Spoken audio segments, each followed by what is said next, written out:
a podcast to honor the gods. This better come with a sacrifice. Dave X Media. The cat goddess unsheathed her knives. Her body began to glow with a green hue.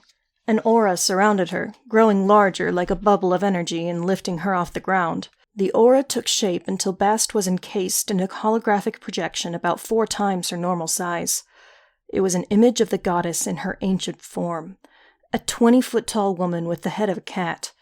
Floating in midair in the center of the hologram, Bast stepped forward. The giant cat goddess moved with her. It didn't seem possible that a see-through image could have substance, but its foot shook the ground. Bast raised her hand.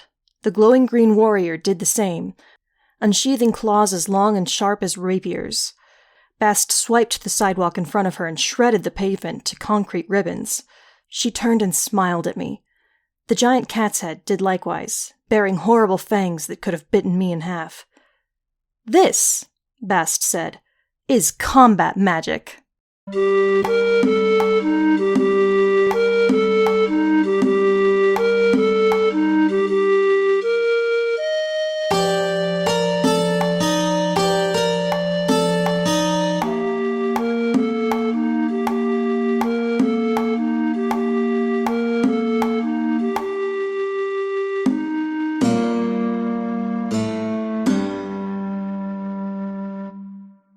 Welcome to Of the Eldest Gods, where we discuss Rick Riordan's role as our godly parent. Hello, I'm Raye, following the path of Geb. And I'm Charlie, following the path of Bast. And she went green. Yeah, that's the thing. How you Honestly, feeling about that chapter title? Lackluster chapter title. Yeah, agreed. I mean, not a whole lot happened in this chapter. A lot of these chapters are just like bam, bam, bam, bam. Yeah, it's action-packed, and so they're short chapters to, like, keep the pacing moving, I guess, which is fine, but it doesn't give us a lot to work with. It's fine. We have a new character to talk about this time, so we're all good. But did Bast in fact go green? Yes? Yeah, she made a green hologram of herself, which is fine. I accept that. I'm not gonna lie, I totally forgot, like, the colors specifically of, like, the warriors. Like, I was like, she goes green? I'm so confused. What? But now I can be like, oh, cool. The goddess that I'm following, her magic is green. Therefore, it makes sense now. That's good info to know. You have that now. Like, my magic would be green. Right? I think that's how it works. I think that's how it works, and I'm so glad. This is important to know for your fan arts. Very important to know. I will be making fan art. Although that reminds me, Ray, I need to send you. I made Carter, but is spoilery and such. So it's just for me then. It's just gonna be for you if I can find it. I'll find it after the recording.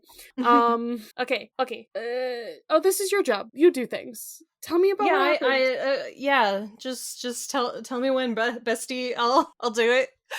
Tell me what happened. Okay. So Bast goes green. Lackluster chapter title. It's fine though. Bast. She summons a cat army to beat up those carrier guys. While the crew heads to an obelisk. She asks Sadie to open a door to the duat using the obelisk, and she does her best. Bast makes a warrior avatar of herself to fight off the carriers, and it's like the coolest shit ever.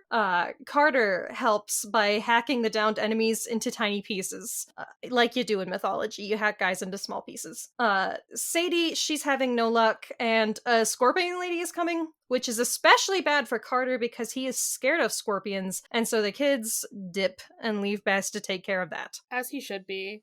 This begins the chapters where I'm just like, there's so many arachnids. I don't like it. Oh, you a scorpion hater? I have arachnophobia, and scorpions are in fact arachnids. So yeah, I don't like scorpions either. You know what? Like, there are certain parts of their vibe that I'm like, okay, significantly better than spiders, but also would not want to tussle with that guy. Like I'm not winning a fight between me and him. No. I have been stung by scorpions. I lived in Texas in my childhood. Would not recommend. Don't like it. Not here for it. No, thank you. Wait, hold up. Do I have my little guy? Raye has a little guy. Oh my god. My little... Oh, there's a plushie. I have a scorpion, See, like, beanie baby, and he's so cute. He's, like, my favorite little guy. It's, like, the only plushie that I keep out besides my teddy bear that I sleep with. She's a Build-A-Bear. I love you understand. That. I don't understand how you have so little plushies. I'm not gonna lie. But because I have so many, and I feel like Abby is suffocating with the amount of stuffed animals that I own. The rest of mine are like in my closet or wherever. I do feel like I need to have more in here, because I was like, how do soundproof The Office? Oh, just plushies. Many Amazing. I mean, we got a rug, but I'm just like, if I had like a giant like shelf of stuffies right here, impeccable. I think that would help. Yeah, that those are my thoughts. Scorpions? We have to talk about the scorpions, sadly. I'm not here for it. I didn't have arachnophobia. This is very interesting. You did not. Lore. I swear you knew this. This is not. Don't remember this. If I knew this in the past. Okay, it's not. Very I don't think it's Charlie come up. lore. There aren't spiders very often. True. It's very true. Rick was like, you know what? There's no spiders in Greek shit. Don't have to worry about it, except for Arachne, of course. Arachne is our only spider. We haven't actually seen her, so don't have to worry about it. I'm not bothered by metal spiders because I watch Spy Kids 2. So okay. It probably would have come up if I had read the first 2 books with you, because Annabeth also has arachnophobia. But I haven't actually listened to this podcast, so wow, fake fan. Yeah, for real. Yeah. I gotta get in there for the Charlie lore. All the Charlie lore that you've missed, clearly. Yeah. So much. I don't even know what Charlie lore was dropped. Okay. Alright. In case you missed it. But we're gonna talk about Serqet, I believe is how you pronounce her name. In the Is book, it really? Yeah. In the book, I think Rick had it with a Q, right? Yeah, Rick has it with a Q. Okay. That's probably why I didn't notice. But it's with a K on this Wikipedia page, and so on this page specifically, it's got like the little parentheses, Ancient Egyptian SRQT. Okay. I don't know why that means it's transliterated as with a K. Why it's not Serqet? Maybe that's not how pronunciation worked. I don't know anything about the ancient Egyptian language. With a K sound makes sense to me, and then it also makes sense to me that they would change that. I don't know. I'm just kind of reeling because I did not know this about one of my favorite Homestuck characters, the Spider Girl. Oh no! So it's a Spider Girl? Yeah, there's a Spider Girl. Of course there is. Yeah, her mom's a spider. Of course. Can't believe this. Oh well. So, Serqet, first off, we need to look at this imagery for her, because she's just a lady, and then she's got a scorpion on her head. I love that. It's just chilling up there. That's really good. Exactly as Rick described. I feel like my brain totally forgot what her description was. I was just like, scorpion goddess, do not like. And that's all I remembered from the few times I've read this book. I'm so glad it wasn't scorpion face or something. That should be something. My brain goes back to the god Khepri, which is just a bug in place of a human face, and I'm like, so glad that she has a different design. Yeah. So she's when Rick said that it was a weird crown, and then it turned out to be a scorpion, I was imagining, a Western style crown, round, and so I was imagining a scorpion curled around her head. This scorpion is just sitting on her head like a shrimp, It's the scorpion is Ratatouilleing this woman. I mean, if I were to design it again, ugh. I probably would have had like the legs like onto her head or something, like Yeah. you know, encompassing Kind of her head. resting. Yeah, Raye is Raye is doing this, demonstrating it with their Beanie Baby as a scorpion crown. Honestly, that's exactly how I imagine it. What you've done, I'm perfectly. Serqet now. I am channeling her. You need to take a selfie and just send that to the surf and be like, no context spoiler. I love when we need to do that. It's just perfection. Okay, so she is actually a goddess of healing, but specifically of venomous stings and bites, apparently. Oh, so she helps out with scorpions. Yeah, like, she's a scorpion goddess, but she also, like, you know, I guess heals people from it. Makes sense. Okay. What we got for... I mean, her only symbol is, like, the scorpion, but as all the other ones, she has, like, the ankh that she's holding, just like everyone else. I don't think I've mentioned it before, but a lot of the other gods also hold this scepter, specifically. It's called the Was scepter. It represents power, and so they have, like, power and life in their hands. Basically, all the gods have this. So her parents are either Khnum and Neith, just like I think we had for Ra a few episodes back, or Set. Yeah, that'd do it. I wonder why she's the evil goddess that's coming after us right now. Wonder why. And her siblings are sometimes Apophis and Sobek. And her consort, are you seeing this? Are you seeing who her consort is? Yeah. It's my man Horus. It is in fact Horus. Horus the younger or Horus the elder. Don't know what's going on there.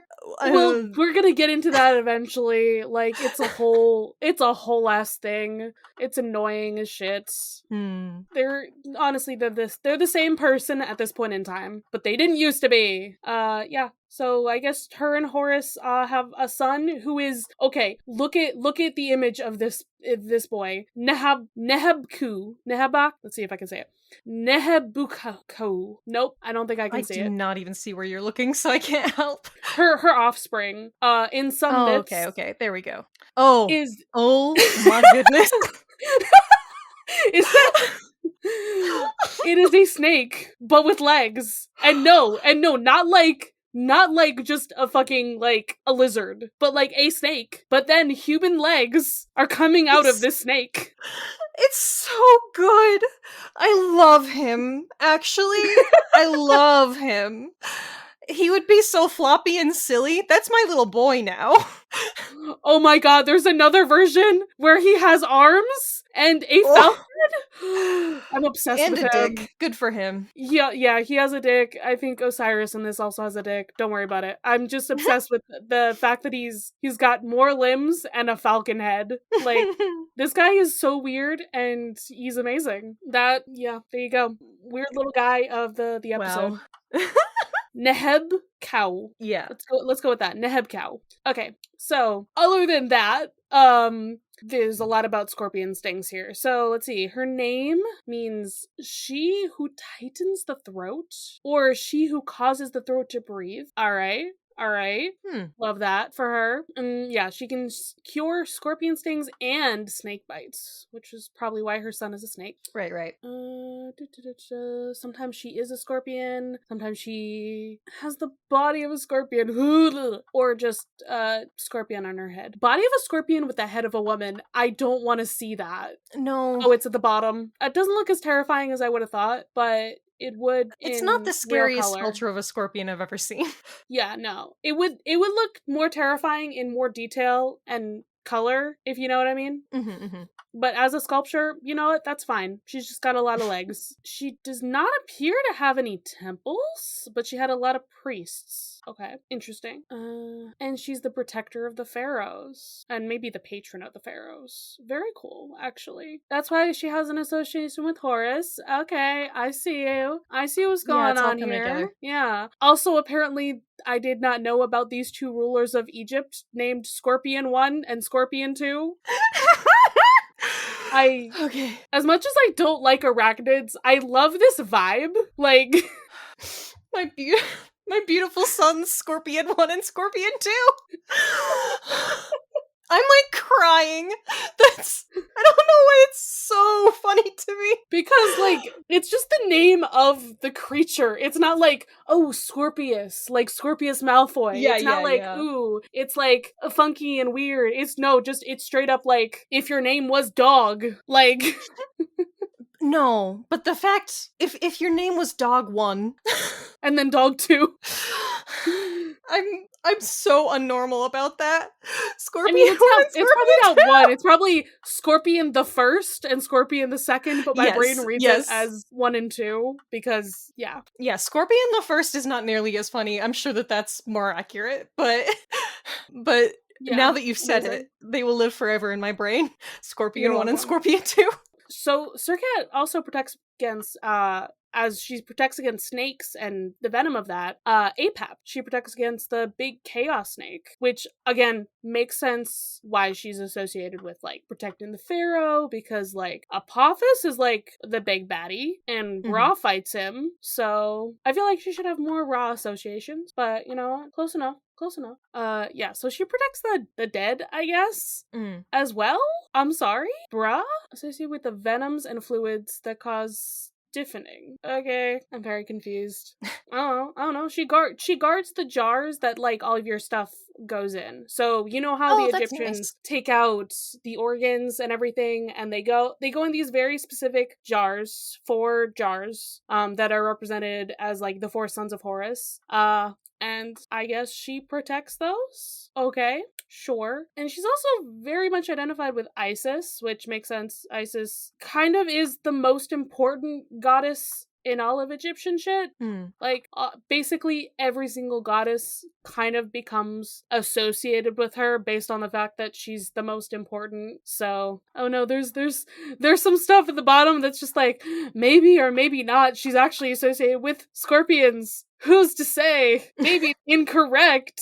Or maybe it's a water scorpion? What? Maybe it's not a regular scorpion. Maybe it's a water scorpion because they breathe underwater and her name means cause to breathe. Okay, guys. I feel like we're getting really in the weeds with that one. Just a bit. Just a little bit. So Whoever knows about anything. She's No- got a no one scorpion knows. on her head, and that's all that I know. That's all that matters, honestly. Power to her. Yeah. And hopefully we're gonna get a friend on to talk about her as she keeps appearing, because she's chasing them. So might be someone who wants to talk about evil hot ladies who are also monstrous. I wonder who that could be. Let's talk about Bast going green. She's not recycling though. I don't know. Is she really going green? Could be greener. Well, once again, we get like a little like Carter Sadie thing at the beginning of the chapter. I guess she's setting fire to something of his. That's the most chaos sibling energy they've ever had. Yeah, very much. Sadie just back there setting random fires. That's just very Sadie, though. She is the chaos sibling. And he's just like, stop that! Okay, so they're running from the carriers still. Da-da-da-da-da, we're running from the carriers. There's a lot of fucking cats. Yes, they just kind of appear out of the woodwork, if woodwork was like, you know, a city. But just any space imaginable, a cat comes out of it, and then they just swarm these guys. Sadly, an army of cats reminds me of a very specific, like, Sailor Moon episode that, is not great because of, like, it's just about, Sailor Moon's cat Luna being in heat, and all of the male cats just, like, swarming her because they want to fuck her. What? This is an episode that existed. And then she is rescued by this giant fat cat whose name is Hercules. He protects her, and then he's plot relevant for reasons. He actually has some magical shit going on. Oh, Sailor Moon. The fact that this is like not a lost episode, this is plot relevant episode. It's not a skippable thing. Sadly. But it's about Luna being in heat. Why is this relevant? Anyway, that's what I think about when I think about a swarm of cats in a city street. You're welcome. Imprinted onto your young brain. Yes, very much so. So I'm glad that they're clawing at these metal dudes. Not fucking? Yeah, not fucking them. Thank God. I hope these cats are okay though. Yeah, that's my Based on concern this whole later- time. It's like, oh, they are definitely hurting those kitties. I'm like, yes, the fucking cats, save them. But also I'm like, no, not the baby kitties. No, save the baby kitties. All right. Hey, we're also at a very familiar place. Right, we're at the Met. Yeah, Wait, what's MET stand for? the Metropolitan Museum of Art. We're at the MoMA. Yeah, No, that one. MoMA's Museum of Modern Art. Not a. Yes, you're right. You're right. My brain did a thing, and I was Okay, like, which museum is it's the one of Met those though? things. There's too many museums in New York. They should stop. It's true. There are They too actually many shouldn't. My museums. little sister needs a job. Make another museum and hire my little sister. But But this is the important museum. This is the museum where Percy killed the Fury the first time. amazing, we're back. We're back. We did it, guys. Okay, so we are just running. So the Met is the Metropolitan Museum of Art, but why is it called the Met? That's not. Oh, Metropolitan. Okay, sorry. That was bothering me so much. It's Met for Metropolitan. Yeah. But also doesn't It's not the like Met MoMA. also mean That's like different. doesn't Met also mean like the Met Opera or something? Oh. And there's also like I've never the been to Mets, New York. like that's like one of the teams over there too. There's just like there's a lot of fucking metropolitan things. Okay. Can we stop? Someone's gonna make fun of me for not knowing that was an abbreviation. You're fine. It's okay. I'm the one who mixed it up too. Okay, so I love this that they're running after Bast, and it's like she doesn't stop for hot dog stands or parked cars. She just jumps the fuck over them because she is a feral cat lady. Yeah. Like your cat when they got the zoomies and they just like leap over you. That's the vibe. I love this. This feral lady has the zoomies in New York City. All right, so we're running around the museum to get to the obelisk. It's just like the Needle in London. People love obelisks. I love obelisks. We should make As more you pointy statues. You love a pointy I statue. support them. All right, so Carter is now complaining that it's too cold. He wishes he had a wool coat, but he shouldn't. You know why? No wool for you. It's not because he's allergic. So I guess magicians have to be like vegan or something, at least in their clothing, because right. they can't wear animal stuff, or else it affects their magic. Because of specifically the residual life aura can interfere with spells. Plants are also alive. Plants have life aura, but their life aura is like chill. I mean, probably. Okay. So, but this is making me incredibly curious about acrylics. How does magic interact with plastic? Bast, I need to know. This is a question. We need to know the answer to this question. Okay? Bast, tell me the answer. But also, okay. I don't know if I could probably go into that a little bit. But like, the wands that they have are literally like, they're literally based off of like, these wands that existed like in Egyptian culture that are like made of ivory. Like, so like that's like an animal like thing that they are also holding around to cast spells to make magic and shit. Right. I don't think that that's necessarily contradictory. I don't know. Just like the wand is carved with intention. It's supposed to help you do magic, and so it does that. Like whatever. But if you just like had a tusk on you while you were trying to perform a spell, that probably wouldn't be good. It's like it's been made into a tool, and so that seems valid to me. I guess that makes sense. This is also just reminding me of I don't know if you ever seen the movie The Sorcerer's Apprentice. I have. Not the in a one with while, like though. Nick Cage. Yeah. They be wizards, man. But like he specifically tells like his apprentice, hey, you can't wear like those rubber-soled sneakers because like your magic is like in a current or whatever. Like I love this, like you have to wear certain clothing for magic kind of thing. It's it very makes it interesting. feel more real. Yeah. That there's like rules like that. Yeah, it makes it's the kind of world building that helps immerse you, I feel. Yeah. It's very good. So they can't wear like leather and shit. But I guess Except- Sadie is just like too badass. She has a higher tolerance or whatever, so she can do it. But hey, I don't mind having to wear cotton, okay? It's soft. What's wrong with this? Cotton's fine, but it's not stretchy. Fair. I can't wear wool because I'm allergic to it, and I'm very sad about that because I work with yarn sometimes, and I just buy like shitty acrylic yarn because it's cheap, but it makes me very sad.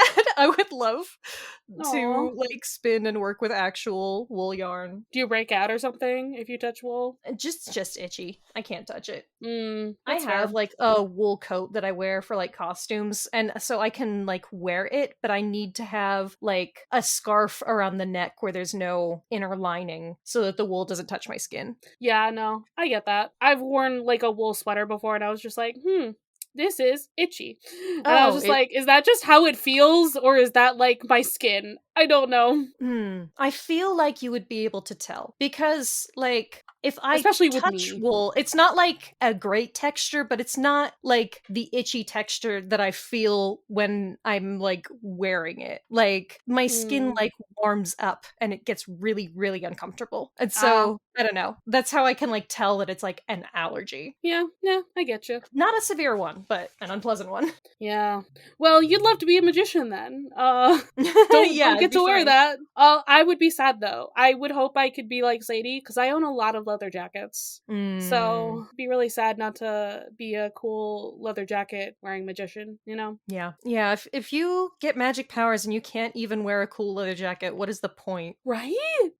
What's the point here? Okay, so Sadie has to make the portal to get us the fuck out of here, and Bast cannot be the one to do it because she's not good at portals. She's a protector. Just go ahead, do it. Control your emotions, do the spell. Great work, Bast, at teaching her how to use magic. Yeah. I mean, it kind of worked last time. She just kind of did a spell just because she felt like it. So, like, maybe it would have worked out, but not so much. Yeah. I mean, yeah, Sadie did know the words to that spell at least. Yeah, that's true. Yeah, I don't know. I don't know how you would do this fucking spell if you have no idea how. Like, if you've never, learned any other magic and you're just standing there. Just like, do I have to spell out portal in Egyptian hieroglyphics? Like, how do I do that? Bast, tell me the words. And Bast's like, I'm not good at portals. I'm gonna leave and fight this goddess and fight these weird dudes. I mean, valid of her. That is pretty important. Yeah, I do love this line from Carter being like, you mean Set's got like other evil gods on speed dial? Yeah, of course. He could. But also, this is where we learn evil and good are not what we're talking about here. It's chaos versus order. Very interesting. Yeah. When you were reading the Serqet wiki, it kind of stood out to me that like that's not a bad guy. Like she's a god like any of the others that like people would worship and like, you know, ask for stuff, whatever. I'm wondering if there just like aren't that many actual villainous figures in Egyptian mythology. I feel like that's what it is. I think the big ones are just Set and Apophis specifically, but I guess you like I was making assumptions like, oh, like sometimes she's the child of Set, so like that's where it could be like Rick's just pulling anyone who has any connection here. And association with Set means that he can use them in this way. Yeah, that totally makes sense. But think, you know, acknowledging the order and chaos thing and all that seems very interesting. Yeah, I just think it's funny because Sadie is very much a chaos gremlin. And then we get this very ominous thing, like, what about those other gods that were released? Where are they? And Bast stares right at Carter. That's a good question, Carter. Okay, staring at the camera like, hello. That's not ominous. It's a surprise tool that'll help us later. All right, and now, interruption. We have a cat jumping through the bushes, staring at Bast, and then getting the fuck out. So the carriers are nearby. We gotta fight them, I guess. And their master, I assume that's gonna be Serqet then. Serqet must be their master. Right. And the cats are having trouble describing Scorpion Lady, so... I guess they don't have scorpions in New York. I would assume not. I actually don't know if that's true. I feel like they're more of a deserty creature. Yeah. That's why you would see them in like Texas. So Yeah. But I mean, I don't know what scorpions do with their lives. They could be anywhere. I don't know. Who's to say? Okay. So she's like, I'm gonna do combat magic. It's like not like what she did at the mansion. That was just combat. She's gonna show us what combat magic is. I think it's pretty cool, right? She turns green and there's like an aura around her, and okay, like this is so fucking cool. It feels like it's so anime. Like, am I wrong? This is like so magical girl anime, or even like mecha anime minus the mecha. Like, I swear there's a superhero who can do this. I'm There like probably thinking is. like somebody in Young Justice or something. Raphael in Rise of the TMNT can do this. of course. He makes Amazing. a combat avatar. It's very cool of him. I want to know where this originated from. Like, is this? I assume this isn't in the Egyptian texts per se, that they make combat Maybe? avatars. I don't know. But yeah, she has the aura, and then it makes a giant holographic projection of a cat-headed warrior lady. Which slaps so hard. Like I love that that's like the platonic ideal of Bast is this cat-headed warrior woman. You know, she can be a cat, she can be a woman, but like this is Bast. Yes. And this is combat magic.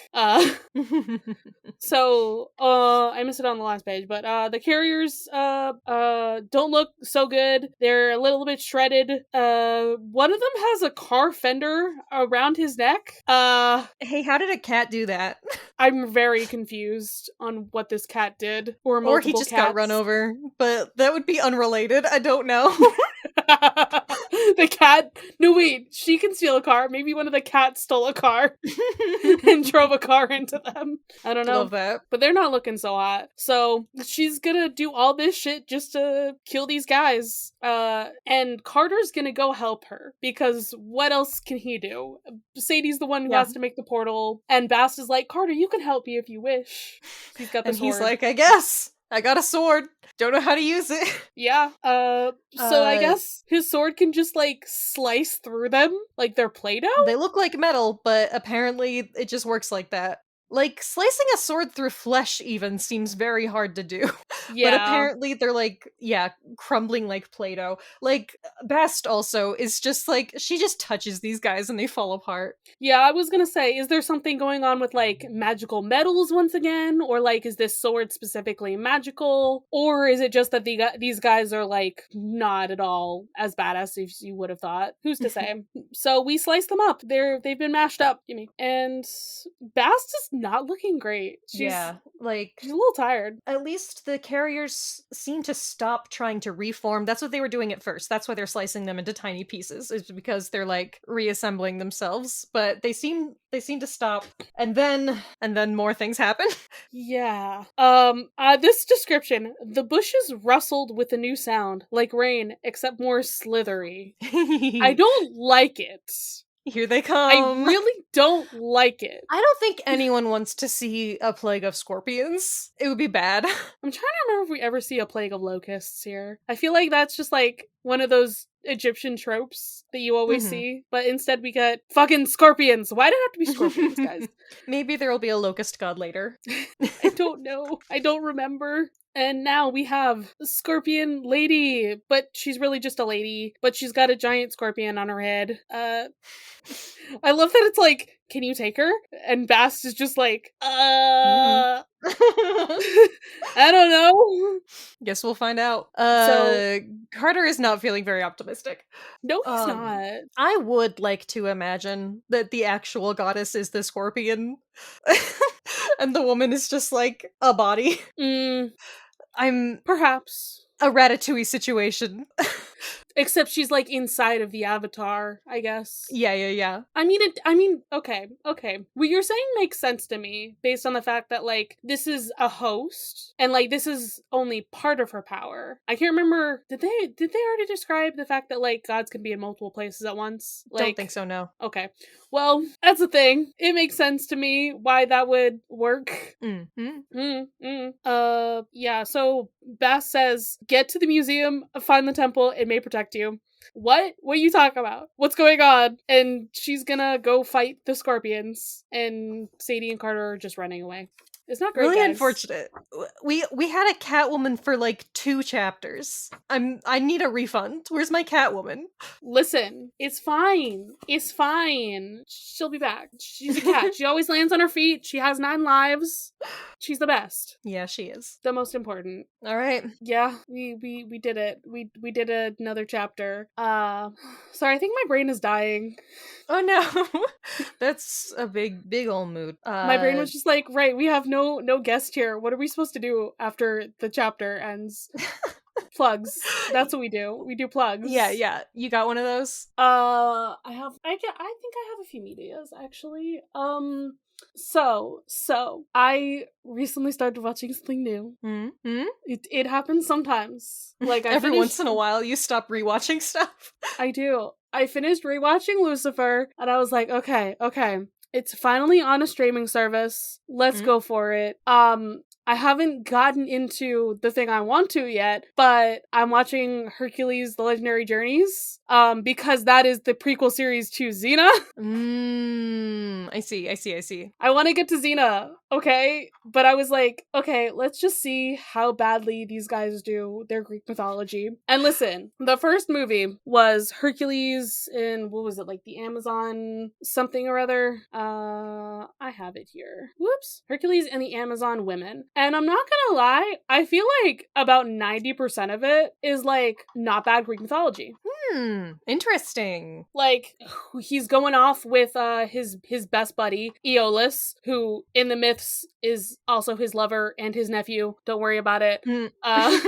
But like, that's who he's like going off on this adventure with. And I'm like, okay, that makes sense. Cool. And then he fights the Hydra, and like it literally goes like beat for beat, like you would think. I'm like, okay, cool. We got some cool shit going on here. There's a lot more like, I feel like I like how they did some adaptational things, at least in this first movie. I'm now currently like trying to watch the third one, but the first movie, I'm like, I like what they did adaptationally with some things. Like we made all of the baddies like a little bit more connected to Hera. Like this is like my favorite part. When after he defeats the Hydra, you just see like a peacock feather, and I'm like, oh, Hera's calling card is a peacock. I love feather. that. That's just like amazing to me. It's like, oh, she sent that after you to kill you. Cool, love that. But then it gets into like the whole big thing of like how he has to find the Amazons and all of that. Good love story going on. Good shit. I'm just gonna go off on this movie, okay? Listen. We have like I am kind of sad that our solution to the Amazons and the men who just want their wives back, but the Amazons who may or may not want to kill the men, is heteronormativity. Like, yes, Hercules, fight the Amazon warrior ladies with love because they're trying to kill you, and like he's a man. So what is he gonna do? He kind of has to like get the fuck out of there somehow. But he's like, no, like you yearn to be with them. Like do you? And I'm just like, can they just be lesbians? Can they just be lesbians? But we do get some very good cute moments where like they go to like ravage battle the village or whatever, ravage the village, but instead they're actually going there to have sex with the men. I assume they're going there to rape the men, but instead the men are just like, wait, but I wrote you a love song. Why don't we sit and chat for a little while? Why don't we get to know each other? And like that just sets them so off guard. Like this is amazing to me. Yeah. The Hercules is just like, you need to fight them with like respecting them as people and loving them and talking to them and listening to them. And I'm just like, Thank you. We've solved sexism. We've solved Thanks, Hercules. misogyny. I never expected you to do this. You never would have expected it. But it happened because he listened to a woman who he started falling in love with who was trying to kill him. But they started falling in love with each other because, like, you know, they're both badass people and she had some really good ideas. And he's like, I don't want to be like that. Let's learn how to be better. Wow. Like, thank you. We solved sexism. We can work on heteronormativity later. Like... Yeah. Like, at least they solved sexism. But then, plot twist, Aeolus died earlier in the movie. He was killed by the women, the Amazons. And then Hera takes over Hippolyta, the queen of the Amazons, and then kills herself. And then Hercules is like, this is not how this could end. I'm just gonna go back in time. Oh my god, what is this movie? Like, it's on Amazon Prime right now. Okay, great. Literally, he just goes back in time and he's like, well, none of that ever happened. But then he gives, like, one of the people from the town advice, like, hey, dude, this is what you need to do. I cannot be there. If I go there, Hera is gonna, like, rain down hellfire. All the important people are gonna, you know, be slaughtered or whatever. It's not gonna end well. So, we solved it, but he can't be with the person that probably is his soulmate. Oh. Because Hera would have fucked everything up. No. They specifically made the Amazons, like, warriors of Hera in this. And that's why, I see. Yeah. Sorry to spoil the entire movie, but, like, this plot was, like, very good to me. Mm-hmm. The subsequent movies, I feel like, are not getting to me quite as much as this first one did, but first one was very solid. Sometimes shit just hits. Yeah, that and sounds I cool. usually hate the time travel, like, plot to be like, oh, none of this ever happened, but it's the beginning of the series. So I'm like, okay, we're not foregoing all of the character development that everybody else had because everybody died, and it's only the beginning. There can be so much more after this. Like, we can see some of those characters after this. If it's the end of it, I'm just like, why was I invested in the story? Yeah, for real. People say that Shrek 4 is, like, one of the better ones, and I'm like, it never even happened. Who cares? I hate the ending of that movie. Doesn't it at least happen for Shrek? I think he does remember it. So literally one person knows that any of that shit happened. But that was an alternate timeline. I feel like that's different. But it doesn't make it not exist. It's like, who cares? Yeah. I just think that it's weird that no one else is bothered by this. Maybe it's just a me thing. Was that the one where he didn't want to be... No, there's where he doesn't want to be king. Is that the one where he's struggling with being a dad? Because he's like, I want to be, like, big, tough ogre man and not, like, dad who has to take care of 3 children and goes to parties and mingles. And I think that was the plot of that one. And I'm just like, basically, bruh? he was just stressed because he was a new dad. Like, he went about it the wrong way, but, like, saying I would like one day to myself is not that unreasonable. Yeah, not gonna lie. All right, continue. I mean, with he your was plug. a little shitty about it. I've only watched that movie once. Yeah, I've only seen it once too. It's not important. Tell me things, right? They're gonna make another Shrek movie. You ever think about that? I really wonder how that's gonna be. I mean, I've heard they did really good animation with the Puss in Boots movie, so Did you not see it? Hopefully, I did not see it, bro. Oh my I have god, not seen it. bro! You have to watch The Last Wish. I know. People have told me to see it, but I already like I know the important beats, so I'm just like, okay. But it's such a good movie, though. Is the thing? It's so good to look at. Yeah. So I mean, to me, that means hope in how Shrek will at least look. If Shrek 5 had been announced to me in any way besides teasing it at the end of The Last Wish, I would have been like, oh my god, why are they doing this? But at the end of The Last Wish, he was like, I'm gonna go see some old friends, and then you see, like, far, far away in the distance, and I was like, oh my god, Shrek movie? I was like so hype. So that's, yeah, that movie was so good it made me want more Shrek. More Shrek! Okay, I would make that my plug, except for that I already had a plug, so that's like a extra bonus. Everybody watch The Last Wish if you haven't. I mean, I feel like that movie does get, like, overhyped, and so I was, like, almost disappointed, but also I wasn't, because it is like really, really good. I don't know. Don't expect it to like make you cry or whatever, but it's like really, really, really good. Anyways, the thing that I actually wanted to say, Gravity Falls is having a resurgence because of Book of Bill. Recently the Owl House was trending on Tumblr. So anyways, I started watching Amphibia for the first time.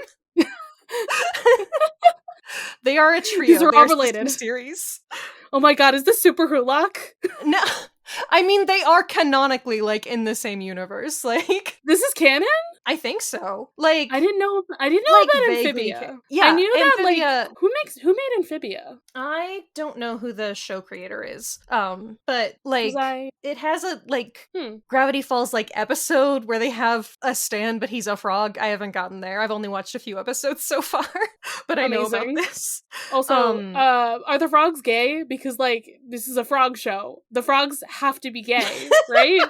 There's probably some gay frogs. I really don't know. They're just little guys.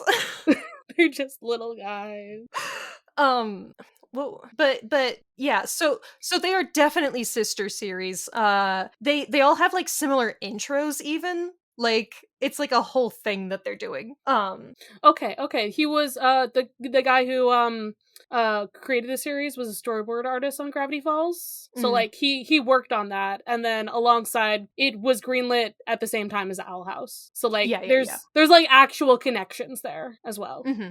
I knew there were sorry. You knew there were. Go ahead. I was gonna say I knew there were like at least fan thought connections between the Owl House and Gravity Falls, with like Grunkle Stan and Ida possibly having some fling at some point. They it's in an episode commentary. Grunkle Stan tells us that he got married in Vegas to a woman named Marilyn who had one incredibly sharp tooth and only married him so she could steal his car, and it was definitely Ida. Yes. Yes. In the Owl House, in the last episode of season 2, you see Anne from Amphibia in the news. There's like girl lost in Frogland. It is canon. They are all crossovers. Good to know. Sort of. Next podcast is just covering all 3 of these shows. I mean, I'm so obsessed with the Owl House. I'm not normal about Hunter, and I never have been, and I never will be. What's the Super Hulak name for this? Anyway. Okay, so Amphibia has shorter episodes. They're like, the half length, and I thought that was going to bother me, but actually it doesn't. They're just like really charming little short stories. I feel like Amphibia knows that its audience has seen cartoons before, and so it's like, imagine that some shenanigans happened. We're gonna skip all that. We're gonna get to the meat of the idea of the thing. And I'm like, yeah, okay. Anyways, I've been finding it like incredibly charming. The Amphibia world is very fun. Mostly it's about this human girl who gets stuck in a frog world and starts living with a frog family. And she voiced by is Brenda like Song. this very rough and tumble girl who's like, I'm like so independent and stuff. But like those frogs, they are her family. Like she's like, we sit in the same cage together. I have to be, let me in that shame cage. It's just very sweet. It's very fun. I've been having a good time. I know that shit goes down. I've been spoiled for shit before, so I'm very excited to experience some things. Yeah. Amazing. You never seen any Amphibia, bro? You should. I have not, but I've been told that I need to watch it. Yeah, you should watch it with me. We can be like watching it at the same time. It'd be fun. I've already gotten into a super long okay. You'll have to tell me how Xena is. I've never seen any of Xena in my entire life. The reputation I know it from is that in Animorphs, Marco calls Rachel Xena Warrior Princess as a joke for like their entire friendship. So from what my parents have told me, when I was like 3 and 4 years old, I was obsessed with Xena, and I'm just like, this is what turned me gay. I need to understand. Yeah, your own history. And then my former college roommate made me watch a couple episodes, and I was like, damn, that's pretty good. I love that. I bet. I believe it. All right, let's wrap it up. So you should release us from this mortal coil. I mean, I guess I will. Like, guys, there's a fucking horde of scorpions. Oh God, we have Literally to get the coming. fuck out of here. I want to leave. Please save me from these scorpions. Get out of my fucking house and save me from the scorpions. Ah. Okay, let's go. Bye. Bye.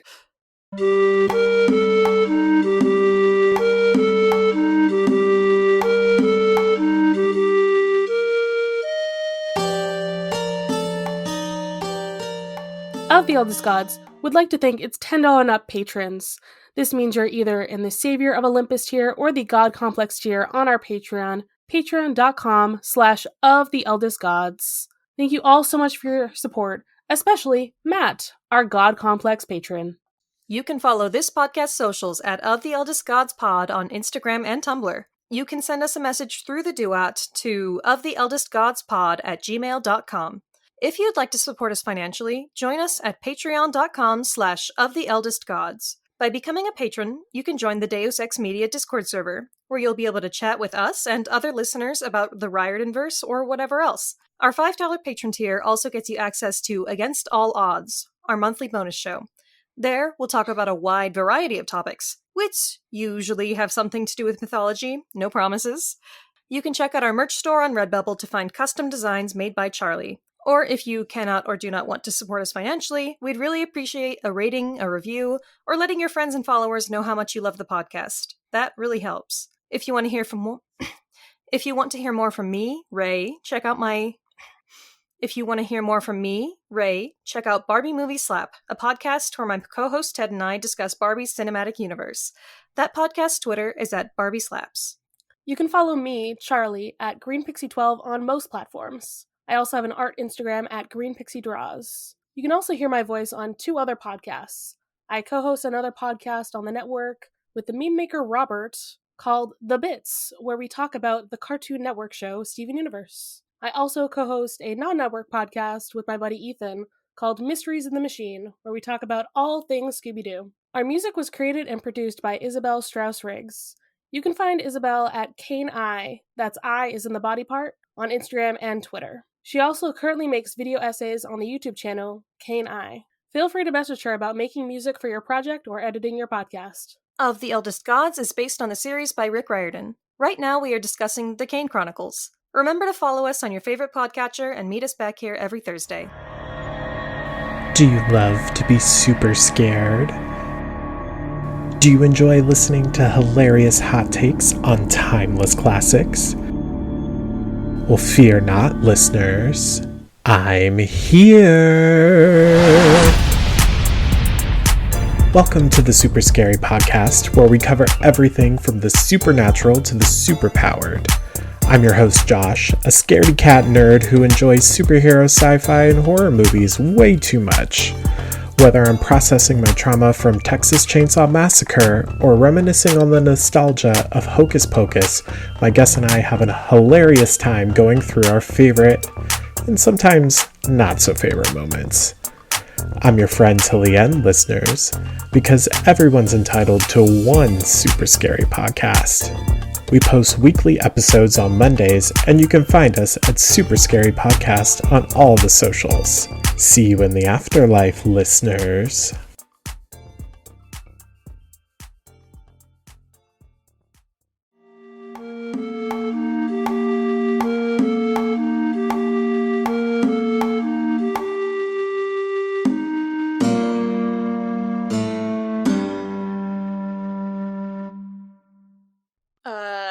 You want to have a story for me to put in the outtakes before we start?